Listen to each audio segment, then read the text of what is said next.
guys, Tough Dog here. This time around we are covering the Duelist. As always, if you haven't seen it already, in the description there will be a link that can take you over to my written version of the guide on Reddit. As a quick note, I will be saying the phrase iframe probably a million times throughout this guide, because that's what the Duelist does, is lots of iframes. So if you're unfamiliar with this term, it just means it's an invincibility frame. It's a window where you're immune to generally damage and control style effects from enemies. Anyways, before we tackle the build, let's go ahead and go through a couple common complaints and issues about the Duelist.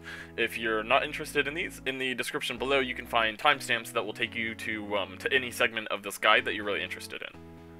The first common complaint is that her melee has just awful targeting.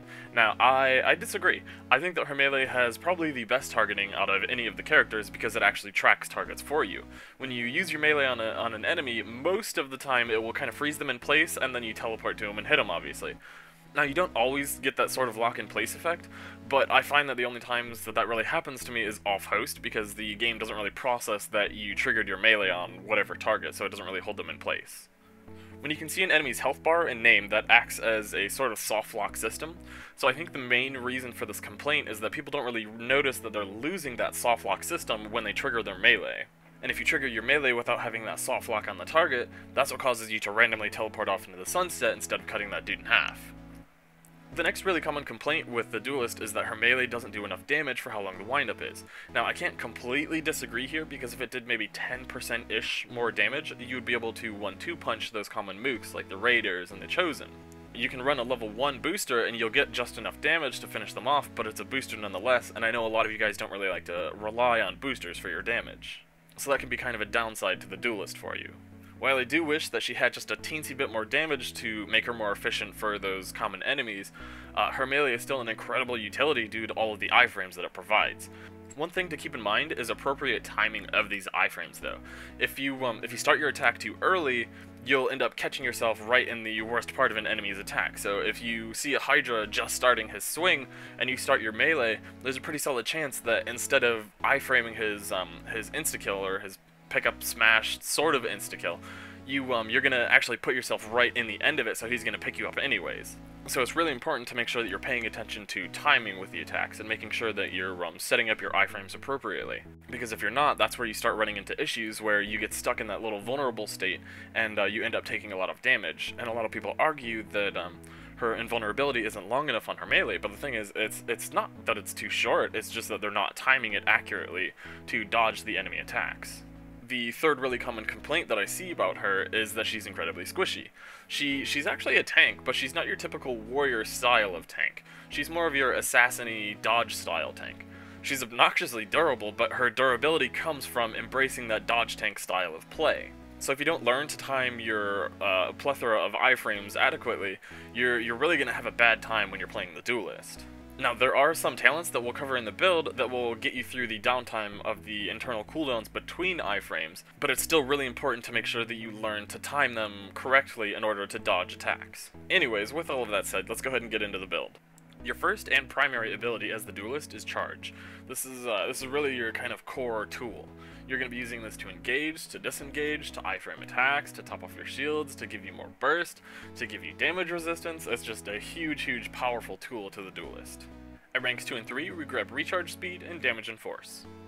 At rank 4, we have to choose between more Damage and Force or Radius. Now, I really like Radius because it's really fun. It lets you detonate multiple enemies at the same time, but because the Duelist can't actually prime enemies herself, she doesn't really have a need to go with Radius, whereas Damage and Force is a direct upgrade to the playstyle, especially since you're going to be spamming Charge over and over, so it kind of helps to have that little bit of extra damage to it.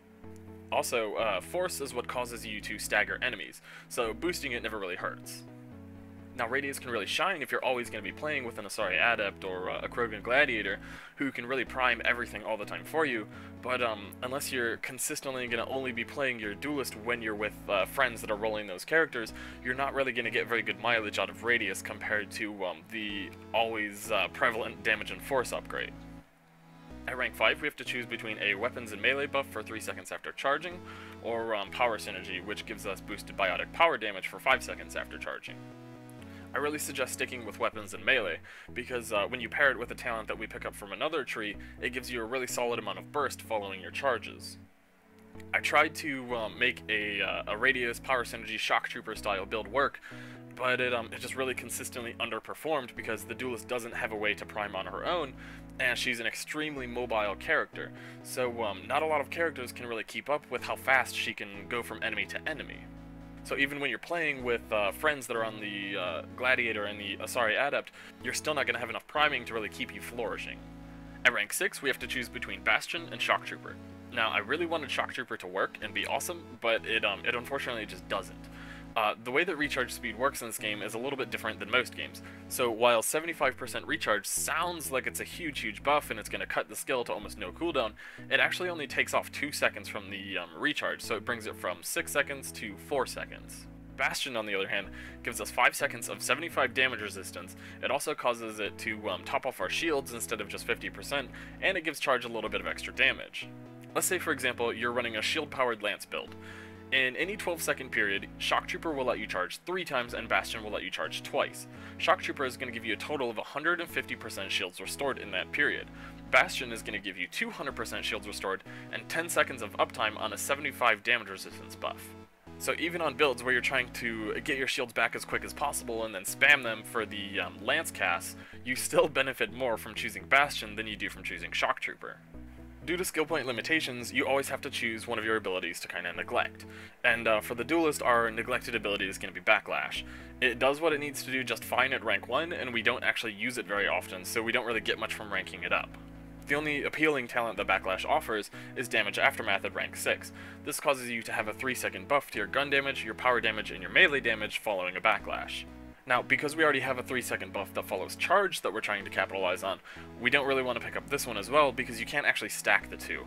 You can for gun damage, but unfortunately when you Backlash, then charge, then melee, almost every single time you're going to miss out on the Backlash boost to your melee because the animation of the charge and the melee together take longer than the buff from Backlash actually gives you.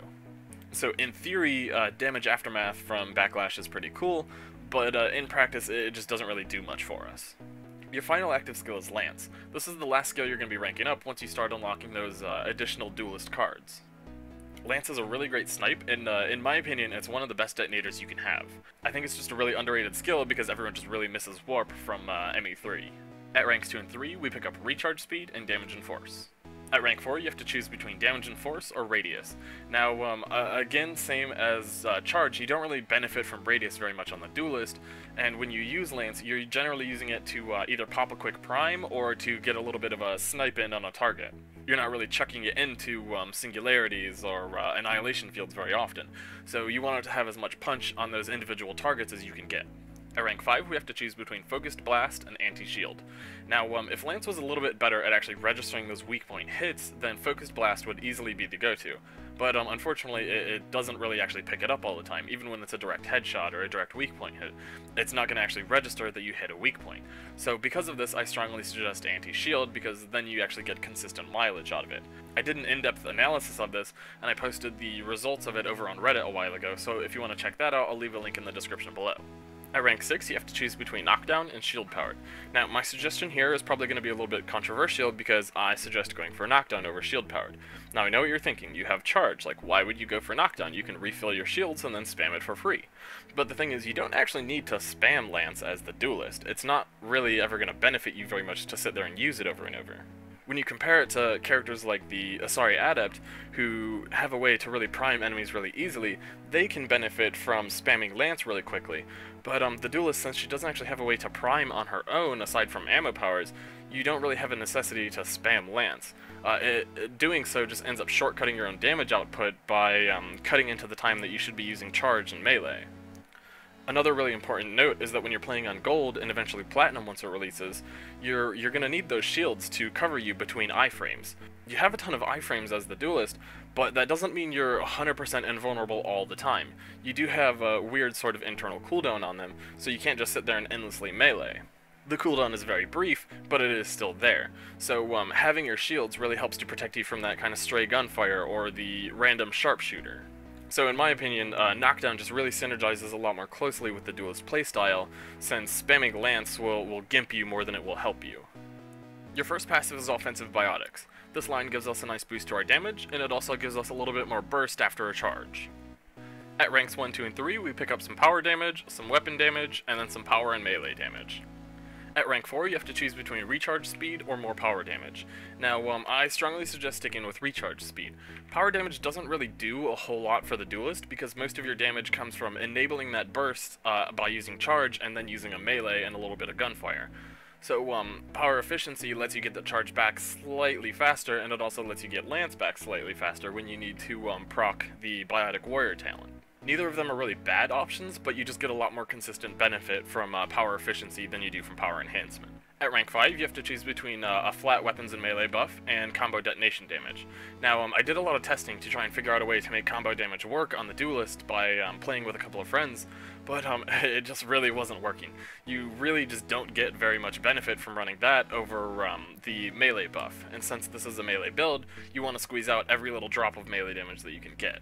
At rank 6, you have to choose Biotic Expert or Biotic Warrior. This is a really easy choice because Biotic Expert doesn't really do much for the Duelist. Now, like I said, I did try a build that was kind of based around spamming charge and then following it up with a bunch of shield-powered lances to get a lot of quick snipes and detonate your allies' primers, but it just really did not perform very well. It was a little bit of fun, but it was so weak that it kind of detracted from the fun. Our other option, Biotic Warrior, causes us to get a 3-second buff when we use a power. This buff gives us 15% more weapon damage, 50% more melee damage, and 15% more melee force. It also causes our melees to knock down unarmored, unshielded, standard-sized enemies, but that's just kind of a cherry on top. When you combine this with the talent that we picked up in the charge line, this causes you to have 30% more weapon damage and 80% more melee damage for 3 seconds after you use it, so this really contributes heavily towards your burst as the Duelist. Once we get to the gameplay section, I'll show you really how to maximize on that window. Lastly, we have Barrier.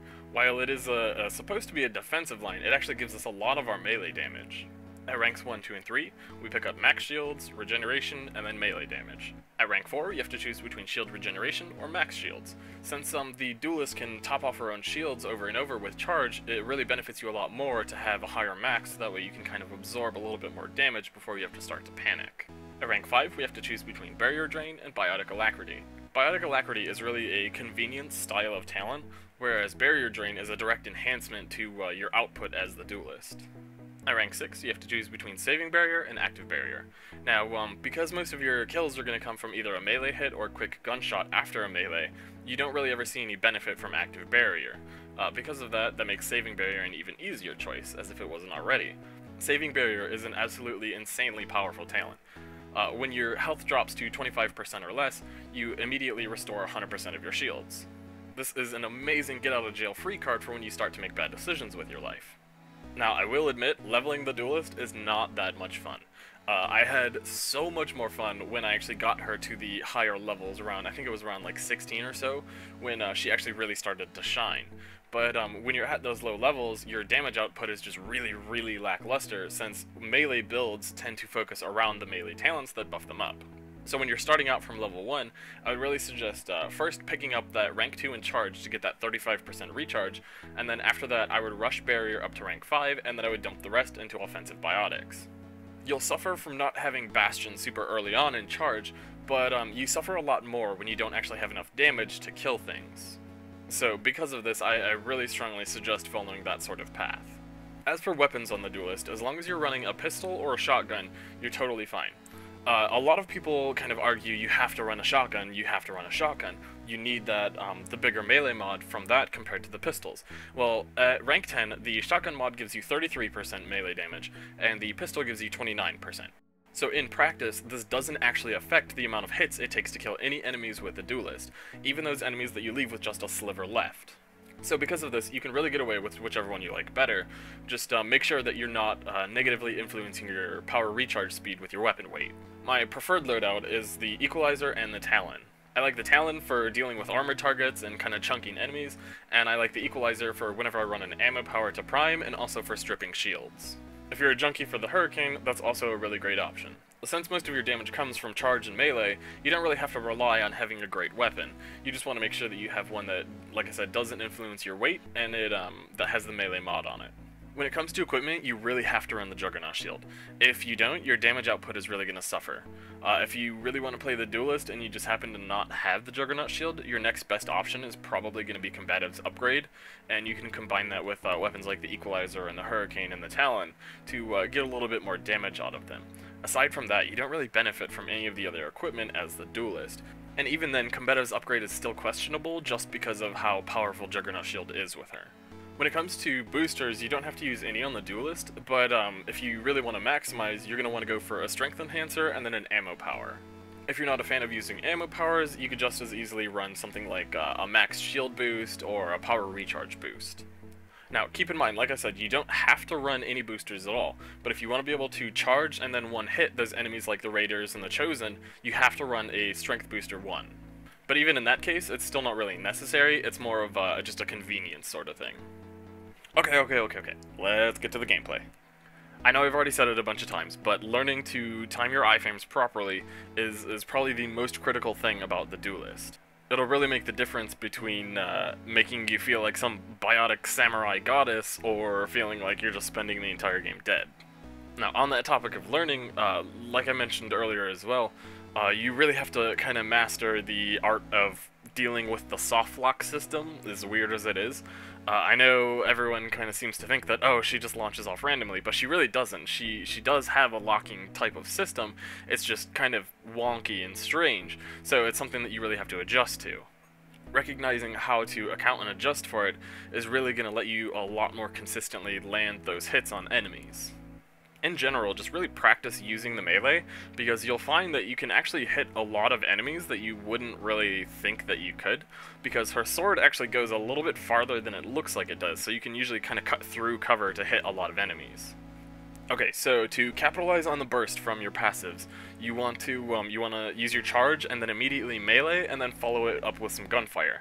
You cannot melee twice in the bonus damage window of one charge. Your melee animation is too long, so it's going to put you over the 3-second threshold, so it'll do the damage of a normal melee. So it's really important that if you're trying to capitalize on those beefier enemies while you're 1v1ing them, like the Hydras and the Berserkers and the Anointed and all that stuff, it's really important that you follow your melee with gunfire and you don't just kind of run away and then try and melee again immediately. Now, it's not super common that you really have to try and maximize, because most of the time a normal damage melee will finish off an enemy anyways, but it's just something to kind of be aware of. Some enemies, when you melee them, it'll knock them down. If you're not one to want to shoot them while they're on the ground or chase them or whatever, you can kind of switch it up. You can do the charge, do a little bit of gunfire, and then melee. But just make sure that you don't shoot your gun too long, because you can miss the window by doing this on your melee, so make sure that your melee connects before that 3-second window is over. Sometimes you have to stall out a melee for an upcoming enemy attack. In cases like these, take a couple shots at the enemy since you have the spare time, or you can back dodge or side dodge or whatever, but just make sure that you're not getting antsy and meleeing early. As I showed you in the beginning of the video, if you get too antsy and melee early instead of properly timing it to dodge their attacks, you're gonna get yourself killed, and that's not as much fun. So yeah, just make sure that you're timing that stuff properly. Instead of making bad decisions, you can, like I said, dodge away and then melee back in, or you can shoot and then dodge away, or you can just completely disengage that enemy and move on to another one. It doesn't really matter. You just want to make sure that you're not getting killed. On that note of randomly dodging away, it's really important to learn the maps. Sometimes you're going to screw up your iframes and you're going to take a ton of unnecessary damage. If you're familiar with the maps and the kind of architecture of the buildings, you can often just side or back dodge to teleport into the safety of like a nice nearby little private room and have a little cup of tea, and then when you're ready, teleport back out into the fight again. I always get a really good laugh when I see someone fighting like 1v5 or 1v6 as the Duelist out in the open, and then they die, and then they blame the Duelist for being squishy. Like, no, stop it. You need to make good choices. That's the problem. Another thing to keep in mind while you're playing the Duelist is to abuse primed enemies. If you see an ally priming something, charge that sucker. If charge is on cooldown, just throw a lance at it. Do something. Combos provide excellent crowd control, and they give you a... Okay, we all know the damage isn't amazing, but they do give you a little bit of extra damage. And as the Duelist, you have Charge and Lanced, which are two of the best detonators in the game. So abuse the fact that they're detonators. Capitalize on that juicy, free damage and extra crowd control. So just don't be afraid to work with your team. Like, it's more fun, I promise. Alright guys, that is all I've got for you today, I think. I'm almost positive. I'm probably forgetting something, like always, but yeah, if you have any questions, feel free to ask. I love to chat about this stuff because I'm a big old nerd. So yeah, if you like this video, consider dropping a like, and if you want to catch my next one, consider subscribing as well. Anyways, thank you guys so much for watching. You guys are just amazing and gorgeous, and yeah, you're gorgeous. Catch you next time. Bye!